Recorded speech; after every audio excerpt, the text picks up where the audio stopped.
Cette semaine, on va parler de dragons. Mais c'est pas genre le sujet commun de ces derniers temps. Ouais, ici on va parler de dragons. C'est le nom de l'œuvre. Et tu comptes parler de la version du film ou du bouquin? Bah tu sais quoi, au final, on va parler des deux.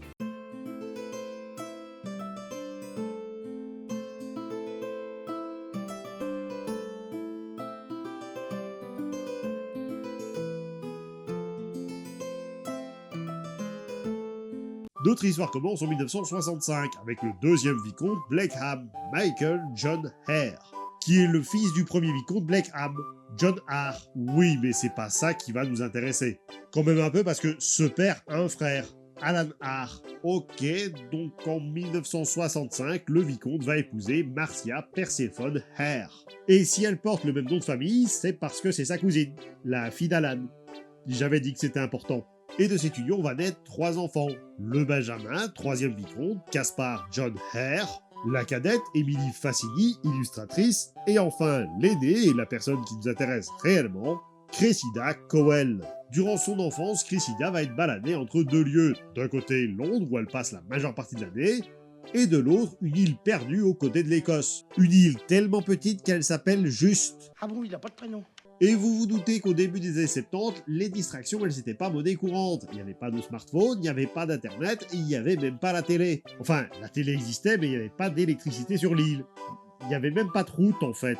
Un bateau les déposait là un jour et venait les reprendre un mois plus tard. Et si jamais il y avait un pépin, bah tu t'accroches jusqu'à ce que le bateau revienne. Et donc, la gamine de 5 ans perdue sur un petit caillou, elle fait exactement ce que ferait n'importe quelle gamine de son âge quand elle est perdue sur un petit caillou.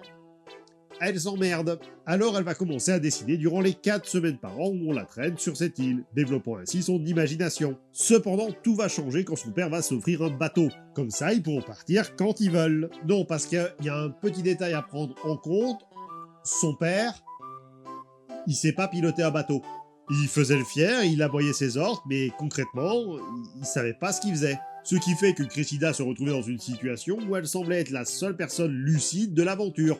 Et le soir venu, au coin du feu, son père avait l'habitude de lui raconter l'histoire de cette île, sur laquelle les Vikings auraient débarqué 1200 ans plus tôt, et des dragons qui devaient supposément vivre dans les grottes alentours. Autant dire que ses inspirations, elle n'a pas été les chercher très loin. Parce que oui, c'est à ce moment-là qu'elle va commencer à écrire sa série sans doute la plus connue, Comment dresser son dragon. Elle va donc prendre les dragons de la légende, sa créature mythologique préférée, les Vikings pour leur amour de ces bestioles, et se créer une galerie de personnages dont son héros, Garistou. Mais le personnage, il s'appelle pas Garistou. Oui, c'est vrai, mais quelque part, c'est un peu ce qu'il est. Garistou, ou Marissou pour son pendant féminin, est l'un des pires tropes de fiction. C'est le personnage parfait, sans défaut, avec des connaissances dans tous les domaines imaginables. Sauf qu'Harold, il en a justement des défauts. Oui, et encore on pourrait argumenter, mais c'est surtout l'autre caractéristique des Garistou qui va m'intéresser, à savoir qu'il est le miroir de son auteur ou autrice. Et sur ce point, ouais, le personnage est clairement inspiré de Cressida, ne serait-ce que pour son côté lucide. Et le père d'Harold, eh ben c'est son père à elle. L'autre personne qui va lui donner envie d'écrire, c'est McDonald. Non mais, pas le fast-food. C'était une de ses profs qui donnait comme exercice à ses élèves d'imaginer des situations historiques. Du genre, imaginez vous êtes Christophe Colomb en route pour les Amériques. Mon cher Amérigo, que la mer est houleuse ce soir. Ou... imaginez, vous êtes un homme durant la Révolution française. Pardon, excusez-moi. Ou encore, imaginez, vous êtes un habitant de Pompéi en l'an 79. Et c'est donc en 1999 que sort le premier volume de sa série au succès international parlant de vikings et de dragons, Harold, le viking qui avait le mal de mer.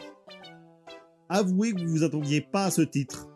On va passer très vite sur le bouquin parce que il n'y a pas grand chose à dire dessus. Il n'y a pas encore de dragon, la tribu n'a pas encore son nom, et grosso modo, l'histoire, c'est celle d'un viking qui a le mal de mer, qui disparaît parce qu'il se rend compte que les vikings peuvent tomber malades. La médecine de l'époque, c'était autre chose quand même. À la base, ce bouquin, c'est un one-shot, une petite histoire mignonne qui développe pas grand-chose. Mais 5 ans plus tard, Cressida sort un autre bouquin, Comment dresser votre dragon. Et plutôt que de créer un nouvel univers, elle décide de reprendre certains de ses personnages et d'agrandir un peu leur mythologie. Donc, le bouquin, de quoi ça parle ? L'histoire se déroule sur l'archipel barbare, une série d'îles étant sujette au mouvement des plaques scénaristiques. Comprenez par là que selon les besoins du scénario, les îles apparaissent, disparaissent ou changent de position. Parmi ces îles se trouve celle de Berk, la plus petite d'entre elles, mais aussi celle où se déroule l'aventure qui nous intéresse. Cette île a un climat extrêmement froid et humide. L'hiver y est bien rude et c'est pas plus mal puisque les dragons de cet univers n'aiment pas trop le froid. Et donc hibernent une grande partie de l'année, ce qui arrange les habitants qui peuvent quitter le village sans prendre le risque de finir en barbecue. Les habitants en question, ce sont les hooligans Hirsutes, une bande de vikings qui, s'ils se trouvent là, ce n'est pas par hasard. À savoir que leur chef, il y a bien longtemps, a perdu sa botte dans l'un des marécages, et il a juré que les vikings devraient rester sur l'île tant que la botte y sera. C'est un folklore comme un autre. Nos hooligans sont connus pour deux choses, les combats et la pêche, à en croire leur régime alimentaire à base de poissons. D'énormément de poissons. C'est une sacrée pêche. En dehors de ça, on peut aussi découvrir plusieurs de leurs coutumes, comme le salut hooligan. Alors, il suffit de faire du pont de fente avec la main sur la gorge, accompagné de deux... La pointe du raffinement.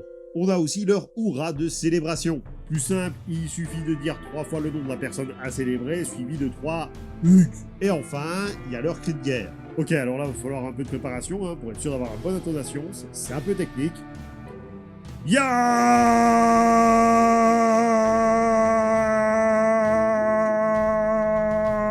Au niveau de l'organisation, l'île de Berk est une monarchie avec à sa tête Stoïque la Brute. Alors, il est chef, oui, mais il n'a aucun réel pouvoir sur son peuple. Donc, s'il donne un ordre qui est impopulaire, eh bien la population décidera de totalement l'ignorer. Et ça, c'est sans compter les fois où les anciens du village décident de prendre des décisions à sa place. Mais du coup, qu'est-ce qui le différencie des autres vikings? Ben, il a une baraque plus grande que les autres. Mais à part ça, aucun avantage. C'est plus une figure publique qu'un réel dirigeant. Notre stoïque a cependant eu un fils avec son épouse, Valalarama, Harold, Horib, Haddock. Et c'est principalement lui qui va nous intéresser, étant au centre de l'intrigue. Déjà, Harold, c'est son nom français. En anglais, il s'appelle Hiccup, ce qui veut dire OK. Harold, c'est un jeune garçon de 10 ans et demi, même s'il n'a encore fêté que 2 fois son anniversaire. Étant né un 29 février, et les vikings ayant le cerveau un peu trop serré par leur casque, ne fêtent son anniversaire que durant les années bissextiles. Plus jeune, notre héros avait peur de tout. Il avait peur du noir, il avait peur de l'eau, il avait peur de l'altitude, bref, il avait peur de tout. On revient au premier roman. Mais depuis qu'il a 10 ans, il n'a plus peur de rien. Si, il a toujours peur de tout. Si le reste de la tribu sont des grands guerriers que rien n'arrête, lui c'est le pire viking de l'humanité.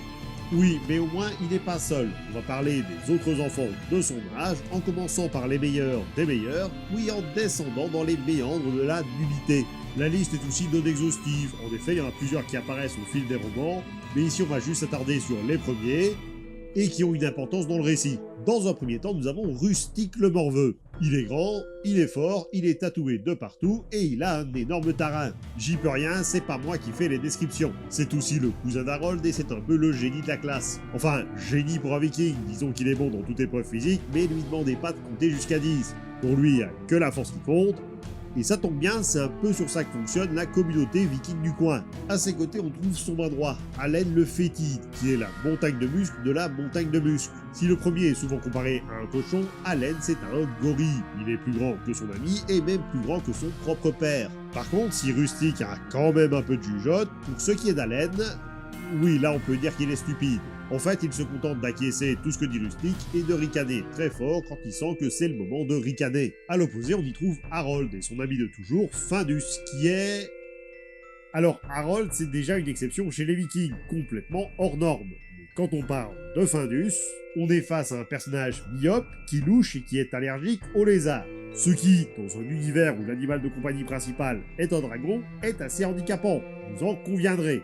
On peut rajouter à cela qu'il est petit, maigre, qu'il a de l'asthme, de l'eczéma, qu'il boite et qu'il ne sait pas nager. Autant dire qu'il ne part pas gagnant pour devenir le berserker de l'année. S'il savait. Toute cette petite bande et quelques figurants se retrouvent au pied de la falaise des dragons sauvages pour poursuivre leur initiation viking, qui consiste en 3 épreuves, toutes liées, vous vous en doutez, à un dragon. Parce que humains et dragons sont en étroite relation depuis Harold, Horib, Haddock. Top! Quoi? Harold, c'est un gamin de 10 ans dont le plus haut fait est de plus avoir le mal de mer. À quel moment c'est depuis lui? parce que c'est pas le même Harold. Lui, c'est Harold Horrible Haddock 3. Mais celui dont on parle, c'est Harold Horrible Haddock 1, premier roi des hooligans hirsutes, qui a vécu 1000 ans avant son arrière. A few moments later. Arrière-petit-fils, à une époque où les humains et les dragons se faisaient joyeusement la guerre. Sauf que ce Harold, c'est autant une crevette que son arrière. One eternity later. Eh bien, il allait changer tout ça en faisant la paix avec un dragon qui était envoyé pour le tuer. Pourquoi lui précisément? Parce que sans pitié. C'est le nom d'un dragon. Et ce dragon, il a vu une prophétie annonçant sa mort des mains d'un jeune garçon prénommé Harold. Donc il envoie un autre dragon pour le tuer et ainsi empêcher sa mort annoncée. Sauf que tout ne se passe pas comme prévu et au lieu de le faire passer de vie à trépas, le petit dragon devient son ami. Je pense qu'il n'a pas bien compris le principe de tuer, amenant ainsi à une paix entre humains et dragons et la relation qui s'ensuivit. Ce qui nous conduit, un millénaire plus tard, à ce descendant Harold au pied de la falaise des dragons. Et du coup, il y a un Harold Horrible Haddock 2 dans l'histoire? Oui, mais lui, le plus important qu'il avait fait dans sa vie, c'est de mourir.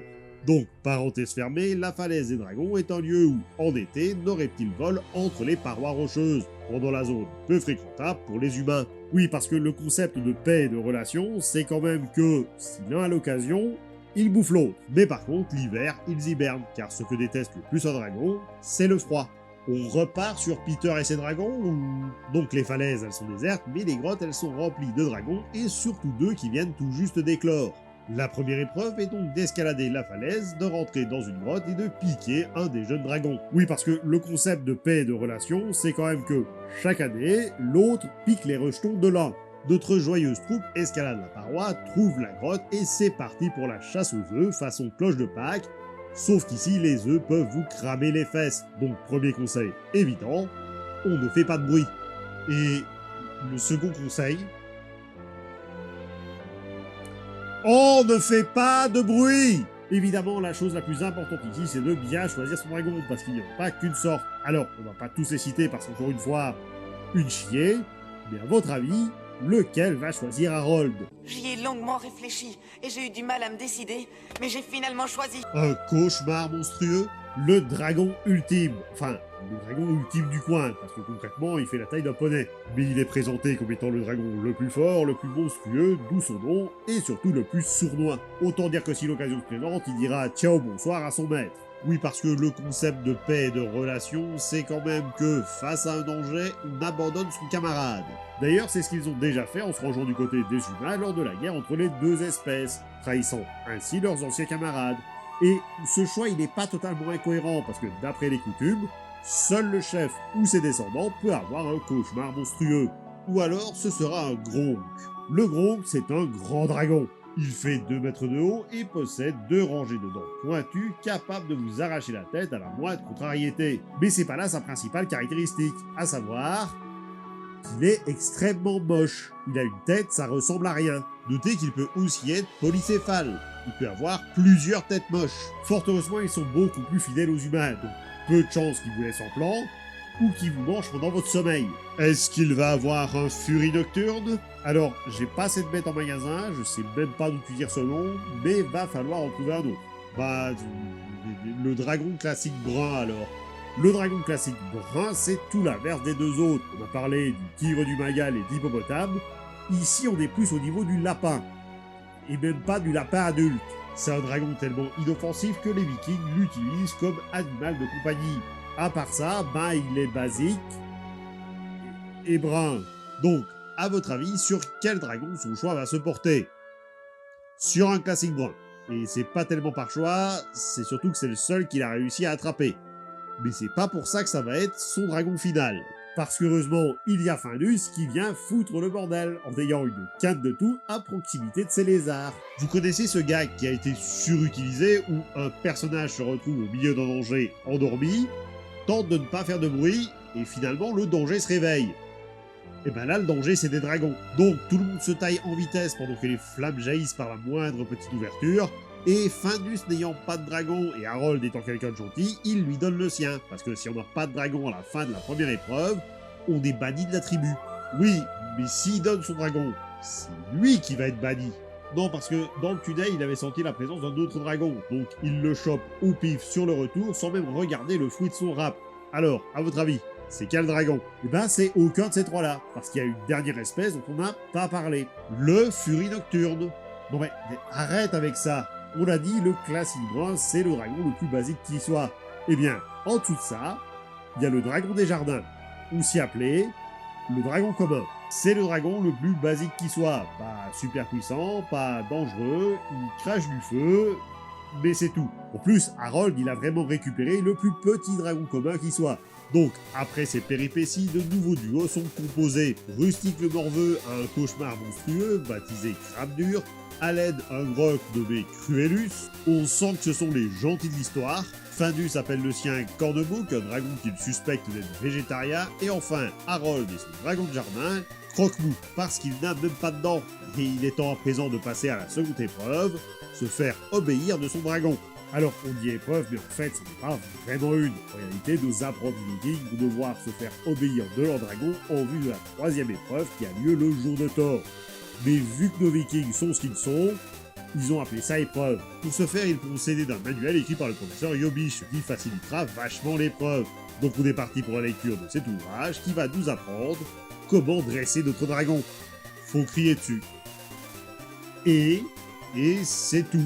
Le bouquin il fait qu'une seule page avec qu'un seul conseil dessus. Faut gueuler. Bon ben, c'est une arnaque. C'est qui ce type? Eh ben, c'est un naturaliste auto-proclamé, qui s'est auto-persuadé qu'il connaissait quelque chose et qui a auto-publié des bouquins. Et il se déplaçait tout seul. Il était automobile. Voilà, mais à part ça, il n'a pas de réelles compétences. Il n'a pas fait d'études. En même temps, c'est un barbare, donc l'école, il y est plutôt allergique. Ouais, bah écoute, je vais lui demander de faire une mise à jour à son bouquin, histoire qu'il rajoute quelques pages et qu'on ait des trucs à dire. Ah, il a sorti une nouvelle édition. Et ça dit quoi? Ah, il y a toujours qu'une page. Et il y a d'autres conseils sur cette page? Non, toujours qu'un seul. Et il a changé un truc? Ouais, il a précisé qu'il fallait gueuler fort. Bon, bah sur ce point, j'abandonne. Après, sa technique, elle marche, donc dans un sens, c'est pas complètement débile. Ouais, enfin, ça marche, sauf que niveau décibels, le Harold, c'est comme pour tout le reste, il est relativement limité. Alors, se faire comprendre de son dragon en haussant le ton, ça marche moyen. Donc, il va devoir trouver d'autres solutions. Méthode 1, parler le dragonais. Le dragonais, c'est la langue parlée par les dragons, ce qui est relativement pratique pour savoir de quoi il cause.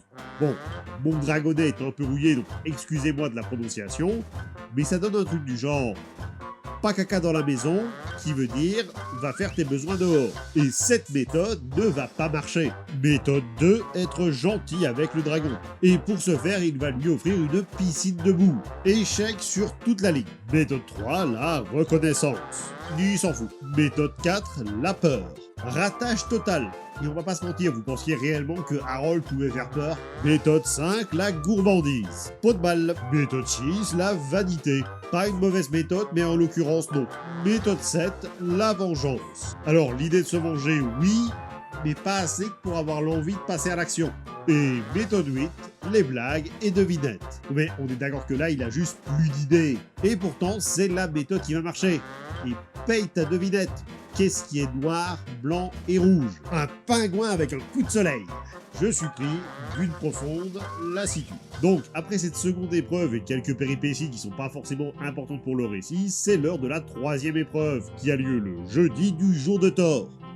Alors que techniquement, tous les jeudis sont les jours de Thor. Cette épreuve, elle se divise en deux sous-épreuves, et surtout, il n'y a pas qu'une seule tribu qui y participe. Parce que tout comme Suna qui participe au tournoi de Konoha, ici, l'épreuve comprend nos hooligans tout poilus, mais aussi la tribu des tronches-cakes, dirigée par Rakai le Louche, qui tient plus du pirate que du barbare avec sa jambe de bois et son bandeau sur l'œil. Niveau des épreuves, la première c'est de prouver que le dragon obéit bien à son maître, et la deuxième c'est de l'envoyer pêcher du poisson. Parce que quand on a des armes de destruction massive genre dragon, on s'en sert pour pêcher la truite. Après moi je fais pareil, pour cueillir des pommes j'utilise un canon. Alors à la base, notre croque-mou de service, il veut pas tellement partir à la pêche, ce qui provoquera une raillerie de Crabe Dur, qui le motivera à participer à l'épreuve et à gagner le titre de dragon le plus prometteur. En vrai, il accepte de participer juste pour cramer les fesses de son rival, ce qui provoque une cohue générale, et personne ne devient le dragon le plus prometteur. Pire que ça, personne n'aura réussi l'épreuve, et selon la coutume viking, ne pas la réussir, c'est ne pas être digne d'être un guerrier, et donc finir banni. Et voilà, toute une génération qui se retrouve banni. Sauf qu'il y a du vent, un violent orage qui s'abat sur l'île, et donc, exceptionnellement, ils peuvent rester jusqu'à ce que la tempête se calme.